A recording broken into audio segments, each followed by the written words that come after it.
موسیٰ علیہ السلام کے زمانے میں قارون کر کے ایک بادشاہ تھا، پیسہ والا تھا، بہت مالدار تھا۔ آج بھی بہت سی آپ لوگوں کو معلوم ہے کہ امریکہ میں کتنے مالدار ہیں اور انڈیا میں کتنے مالدار ہیں، اور پورا دنیا میں سب سے زیادہ مال کسی کا ہے وہ بھی حساب کر کے آپ کو بتلایا جاتا ہے کہ ٹی وی کے ذریعہ یہ مال اس کو ہمیشہ کام آئے گی کہ آپ بتاؤ؟ یہ مال ایک دن اس کو چھوڑ کے جانا پڑے گا کیا؟ نہیں بولو۔ اپنے اولاد کے لیے، پیچھے آنے والے نسل کے لیے وہ مال کو چھوڑ کر جائے گا۔ یہ میرا کہہ رہا تھا، خالی ہاتھ قبر میں گیا۔ اسی طریقے سے پیچھے آنے والے لوگوں کو دوسرا آدمی ہڑپ نہ لے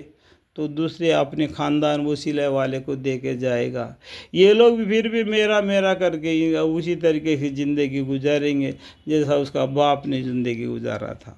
اس نے بھی ایسا ہی چھوڑ کے گیا جیسا یہ لوگ بھی چھوڑ کر جائیں گے۔ ایسا ہی قرآن کے اندر ایک قارون کا حصہ بتلا دیتے ہیں، جسے نصیحت حاصل کرنے کے لیے اللہ تعالیٰ کہ قارون موسیٰ علیہ السلام کی برداری میں سے تھا، سو کثرت مال کی وجہ سے ان لوگوں کے مقابل میں تکبر کرنے لگا، اور اس کے مال کثرت یہ تھی کہ ہم نے اس کو اس قدر خزانے دیے تھے کہ ان کے کنجیاں کئی زور آور شخصوں کو گران بھار کر دیتی تھی، جبکہ اس کو اسی کی برداری نے سمجھانے کے طور پر کہا کہ تو اس مال و دہشت کے پر اطراء او مت۔ واقع اللہ تعالیٰ اترانے والوں کو پسند نہیں کرتا۔ اللہ تعالیٰ نے مال تم کو دے دیا، خیر، لیکن اس مال کے ذریعہ سے تم کو اللہ آزماتا ہے۔ تم کیا کرنا؟ اللہ کے آزمانے میں تم اس مال کو اللہ کے راہ میں خرچہ کرو گے تو جس دن اس کی ضرورت پڑے گی اس کو تم دے گا۔ یہ مال کے گھمنڈ میں اپنی زندگی مت گزارو، جس طریقے سے قارون بھی کیا اس مال کی وجہ سے اسی طرح کنجیاں کئی زور آور شخص کو ران بار کر دیتی تھی، جبکہ اس کو اس کے برداری نے سمجھانے کے طور پر کہا کہ تو اس مال و دہشت پر اتراؤ مت۔ واقع اللہ تعالیٰ اترانے والوں کو پسند نہیں کرتا۔ اور یہ بھی کہا کہ تجھ کو خدا نے جتنا دے رکھا ہے اس میں عالم آخرت کی بھی جستجو کیا کر، اور دنیا سے اپنا حصہ آخرت میں لے جانا فرمائش مت کر۔ اور جس طرح خدا تعالیٰ نے تیرے ساتھ احسان کیا ہے تو بھی بندوں کے ساتھ احسان کیا کر۔ نے اللہ تعالیٰ تم کو زیادہ مال دے کے احسان کیا، تم بھی غریبوں کو اپنے مال دے کے تو بھی احسان کر، تاکہ وہ کل قیامت کے دن آخرت میں تمہاری کام آئے گا۔ دنیا میں فساد کا خواہاں مت کہو، دنیا میں فساد مت پھیلاؤ، بے شک اللہ ہی فساد کو پسند نہیں کرتا۔ قارون یہ سن کر کہنے لگا کہ مجھ کو تو یہ سب کچھ میری ذاتی ہنردی سے ملا ہے، یعنی میرے ہنر سے، میرے تجویز سے، میرے محنت سے یہ مال ملا ہے کر کے یہ مال میرا بول کے اس کے اوپر تکبر کیا۔ یہ نہ جانا کہ دنیا میں تیرے کو مال دیا، دوسرے کو غریب رکھا، اس کو غریب رکھا، اس کو تھوڑا مال دیا، یہ تم کو آزمانے کے لیے دیا، یہ بات کو بھول گیا، یہ میں اپنے ہنر سے کمایا۔ اس طریقے سے اس نے کیا اس قارون نے اخبار متواتر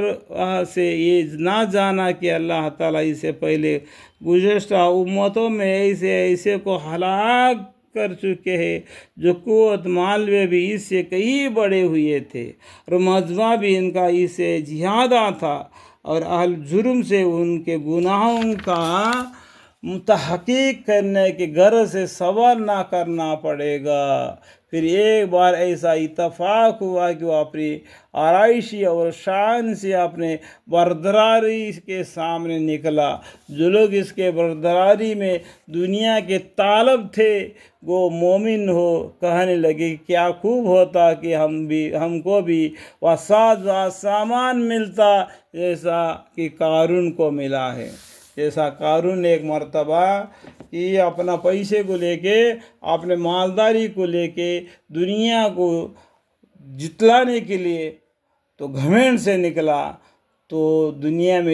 دنیا کے طالب تھے، جو مومن بھی ہو یا اور بھی ہو، وہ بھی یہ سوچتے تھے کہ کیا خوب ہوتا کہ ہم کو بھی قارون جیسا،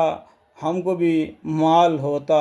جیسا کہ قارون کو ملا ہے۔ وہاں کا بڑا صاحبی نصیب ہے، اللہم اغفر لی، یہ نہ جانتے تھے انہ لذو حظ عظیم،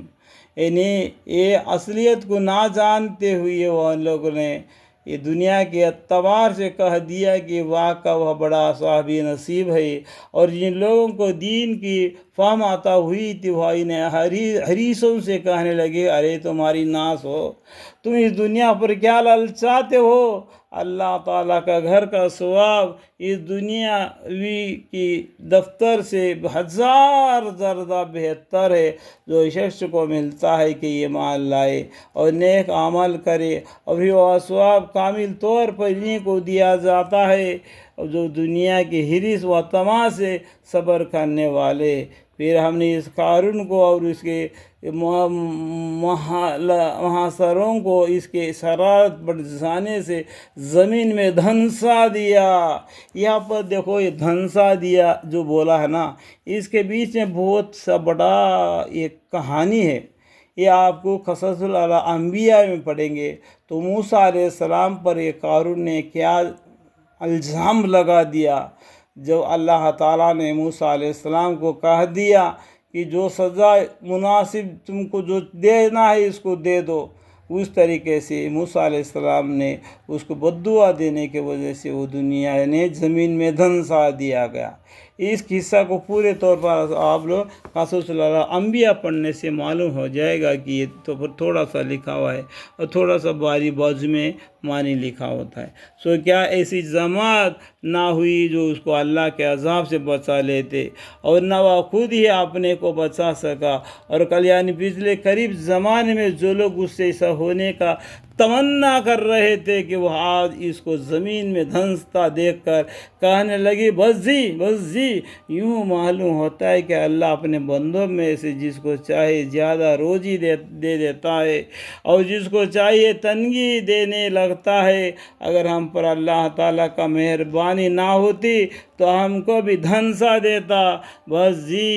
جی، معلوم ہوا کہ کافروں کو فلاح نہیں ہوتی۔ اے عالم آخر، ہم انہی لوگوں کے لیے خاص کرتے ہیں جو دنیا میں نہ بڑا بننا چاہتے ہیں اور نہ فساد کرنا، اور نیک نتیجہ متقی لوگوں کو ملتا ہے۔ جو شخص قیامت کے دن نیکی لے کر آئے گا اس کو اس کے مقتضا سے بہتر بدلہ ملے گا، اور جو شخص بدی لے کر آئے گا سو ایسے لوگوں کو جو کہ بدی کے کام کرتے ہیں اتنا ہی بدلہ ملے گا جتنا وہ کرتے تھے۔ جس خدا نے آپ پر قرآن کے احکام پر عمل اور اس کی تبلیغ کو فرض کیا ہے، وہ آپ کو آپ کے اصل وطن یعنی مکہ میں پھر پہنچائے گا۔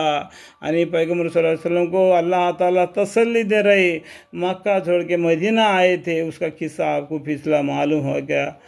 ہوگا کہ کس لیے مکہ چھوڑنا پڑا، کس لیے اپنا مکہ اپنا وطن کو چھوڑ کر مدینہ کو آنا پڑا۔ راستے میں پیچھے پھر کر مکہ کی طرف دیکھ کے روئے کہ یہ میرا وطن ہے، میں یار ہنس نہیں سک رہا ہوں کیونکہ یہ کافر لوگ میرے کو اتنا تنگ کر رہے کہ یہ دین میں رہنے نہیں دے رہے، تو اس لیے ان کا دل اتنا رویا کہ پیچھے پھر کر مکہ کو دیکھے اور مدینہ کی طرف چل دیے۔ جب مدینہ میں گئے تو ان کو نصرانی قوم نے ان کو ساتھ دیا۔ اللہ تعالیٰ ہم پیغمبر صلی اللہ علیہ وسلم کو بتاتے ہیں جس خدا نے آپ پر قرآن کے احکام پر عمل اور اس کی تبلیغ کو فرض کیا ہے وہ آپ کو آپ کے اصل وطن یعنی مکہ میں پھر پہنچ جائے گا۔ آپ ان سے فرما دیجیے کہ میرا رب خوب جانتا ہے کہ اللہ کی طرف سے کون سچا دین لے کر آیا ہے اور کون سریا گمراہی میں مبتلا ہے، اور آپ کو اپنے نبی ہونے کی قبل یہ تو یہ توقع نہ تھی کہ آپ پر یہ کتاب نازل کی جائے گی، مگر محض آپ کی رب کی مہربانی سے اس کا نزول ہوا۔ سو آپ ان کافروں کو ذرا تائید نہ کیجیے، کافروں کے بارے میں بالکل تم بے ڈر رہیے، اللہ کے حکام کو ان کو پڑھ کر سنائے۔ جب اللہ کے حکام آپ پر نازل ہو چکے تو ایسا نہ ہونے پائے گی جیسا اب تک بھی نہیں ہونے پایا کہ یہ لوگ آپ کو ان احکام سے روک دے اور آپ بدستور اپنے رب کے دین کی طرف لوگوں کو بلاتے رہیے، یعنی قرآن کے ذریعہ زور شور کا مقابلہ کیجیے، لوگوں کو دین کے طرف دعوت دیجیے، بلاتے رہیے، اور مشرکین میں مشال نہ ہو، مشرکوں میں شامل نہ ہو جیے، اور اس طرح اب تک آپ شریک سے معصوم ہے، اسی طرح آئندہ بھی اللہ کے ساتھ کسی معبود کو نہ پکارنا، اس کے سوا کوئی معبود ہونے کے قابل نہیں، اس لیے کہ سب چیزیں فنا ہونے والی ہے، یہ دنیا پورا فنا ہونے ہے، کل شیء ہالک الا وجہہ لہ الحکم والیہ ترجعون۔ اور سورہ رحمان میں بھی فرمایا کل من علیہا فان ویبقی وجہ ربک ذو الجلال والاکرام، یعنی کل نفس ذائقۃ الموت۔ اس طریقے سے انسانوں کو اللہ تعالیٰ نے قرآن کے ذریعہ نصیحت دے دی، اس لیے کہ حساب سب چیزیں فنا ہونے والی ہے، بجائے اس کی ذات کے اس کی حکومت ہے جس کا جہار کامل قیامت میں ہے، اور اسی کے پاس تم سب کو جانا ہے، بس سب کو ان کے کیے کا جزا دے گا، اللہ تعالیٰ اس کا کیے کا جزا دے گا۔ کل شیء ہالک الا وجہہ لہ الحکم والیہ ترجعون۔ یہاں تک کہ بیان کے درمیان میں مجھ سے جو بھی غلطی کوتاہیاں ہو گئی تو میں اللہ سے معافی مانگتا ہوں۔ میرے کو تھوڑی سی علم ہے، اسی علم کے بدولت میں نے مسلمانوں کے لیے اصلاح اور غیروں کے لیے تبلیغ دین کی طرف قرآن کے ذریعہ دعوت دیتا ہوں، آؤ اسلام قبول کرو اور قرآن کے ساتھ اپنے زندگی بسر کرو۔ یہ دنیا ایک بوڑی سمجھو، اور اس بوڑی میں تم گر گئے اور تم باہر آنے کے لیے کسی کی ضرورت پڑے گی رسی کی، تو اسے چڑھ کر تم باہر آ سکتے ہو۔ اس قرآن کو رسی سمجھو، اس کو پکڑے رکھو مضبوطی کے ساتھ، تم دوبارہ